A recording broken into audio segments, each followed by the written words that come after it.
Marie-Rose Bouisset, bonjour. Alors, ça fait un an à peu près qu'on ne s'était pas vu. Dans les épisodes précédents, on était à Arles, on y est toujours. Enfin, moi, j'y suis retourné, vous y demeurez. Vous êtes toujours adjointe à la culture de cette belle ville de 2000 habitants approximativement. 2700 habitants. 2700 habitants. Et donc, on est sur le festival qui s'appelle Éco-Festival. Éco-Festival. Donc, vous voyez, on a du vert. Alors, c'est sur 2 jours, c'est ça? C'est sur un week-end? Oui.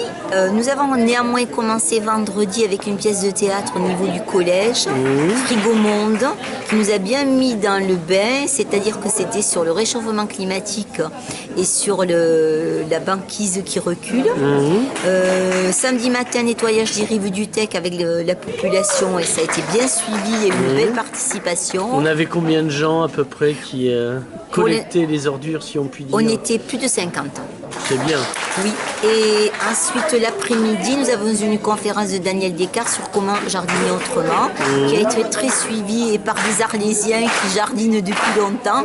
Donc il y a eu un échange fort sympathique au niveau des tops, de tout ce qui pouvait qui aère, oui. Alors qui nuisent et qui aère quand on parle des vers. Voilà, donc c'était très très bien. Et aujourd'hui évidemment, une matinée à demi ensoleillé, et puis la pluie cet après-midi, mais le cœur y est. Oui, voilà. De toute façon, pour faire pousser, c'est bien. Exactement. Puisque le thème, c'était les jardins potagers. Alors, là, on va avoir une dégustation par Jean L'Héritier. On va filmer. Alors, donc, c'est quoi le but? Alors, le but, on a déjà amené un slow food sur la manifestation l'année dernière et on a dégusté des viandes du Haut-Val-Esprit. Oui, avec Jean Plouzenec qui était intervenu.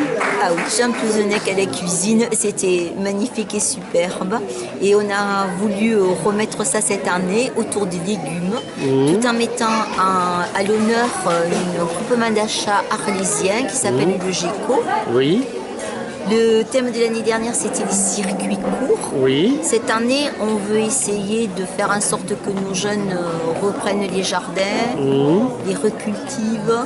Donc on a essayé de faire une grosse motivation au niveau des écoles. Vous avez vu, toutes nos petites écoles ont fait un potager. Monsieur le maire leur a remis un diplôme d'éco-citoyen. Voilà. Enfin, nous, ce qu'on voudrait aussi, c'est que ce Haut-Val-Esprit qu'on aime beaucoup et qui quand même connaît des problèmes de désertification, faire passer le message qu'il est fait bon vivre et qu'on est aussi à l'affût de ce qui se passe autour et donc de la présence du slow food qui quand même nous amène quelque chose qui est plus urbain, je pense, un phénomène qui est plus urbain et qu'on a décidé de faire remonter dans les Hautes-Vallées. Alors merci à Jean d'accepter et enfin, on est ravis de l'accueillir chaque année et on est très très contents. Merci à Slow Food d'être présent à Arles-sur-Tech. Alors là, on a vu les cignottes qui se déplaçaient. Voilà, exactement.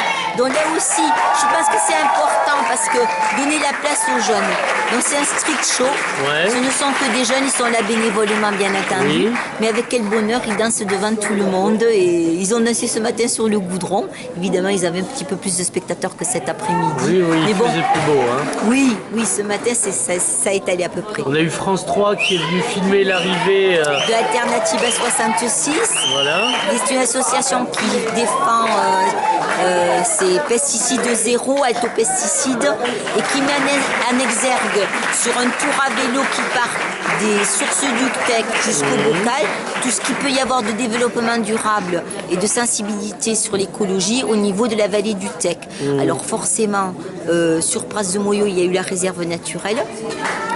Je pense qu'ils sont aussi allés voir l'usine électrique, je ne sais pas trop. Mais nous, ici, sur Arles-sur-Tech, notre fleuron, je vais dire, c'est la communauté des communes qui a un réseau de chaleur. D'accord. Alors, avec cette exploitation de nos forêts, stockage, aire de stockage du bois déchiqueté et ensuite réseau de chaleur au niveau de toutes nos écoles, crèches, école maternelle, école primaire. Et bon, ce n'est qu'un début, parce qu'on pense qu'il va y avoir un développement sur le Haut-Val-Esprit de ces réseaux de chaleur. Le bois constituant une énergie fort exploitée déjà dans le temps et qu'on voudrait remettre à l'ordre du jour. D'accord. Voilà, du moins les communautés des communes. Bon, ça va, comme je suis élu communautaire, je Voilà. peux aussi parler de... Alors, ça va devenir compliqué avec la musique, là. Est-ce qu'on a fait le tour, Marie-Rose Oui, j'ai parlé du GECO, j'ai parlé des écoles. Alors, ce que je voudrais dire, quand même, avant de finir, c'est que autour de ce qui a fait la pluie, c'est le centre social qui est à l'origine de la manifestation. Et je sentis un gros élan de solidarité. Peut-être que c'est un peu la guigne, il pleut, mais tous les gens sont là, ils aident, ils participent. Et moi, aujourd'hui, j'ai chaud au cœur.